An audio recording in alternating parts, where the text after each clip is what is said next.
بيقولوا النتيجه بتاعتكم بانت بتاع الامتحان كده، امال انتوا عملتوا ايش في الامتحانات؟ الحمد لله كويسين نحمد ربنا. نجحتوا؟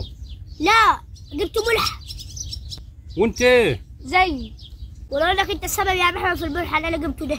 انا السبب؟ ايوه وانت السبب في الملحق بتاعي برضه. انا السبب في الملحق بتاعكم انتوا الاثنين؟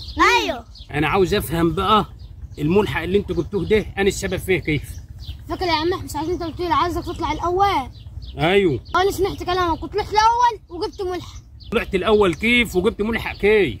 انا دخلت اللجنه لسه يفرقوا بقى الورق، قدرت طلع اول واحد قبل لما العيال ما تطلع. طلعت اول واحد من الفصل؟ هو انا بقول لك اطلع اول واحد من الفصل؟ ده انا بقول لك عاوزك تطلع الاول، تجيب يعني درجه نهائيه عشان تطلع الاول في الدرجات، مش تطلع الاول من الفصل. انت رايح تطلع اول واحد من الفصل وما حلتش طبعا. انا ما امتحنتش العربي خالص. طب وانت انا السبب ليه؟ انا كنت معاه ساعه ما قلت له اطلع الاول، طلعت لي الاول برضك زيي.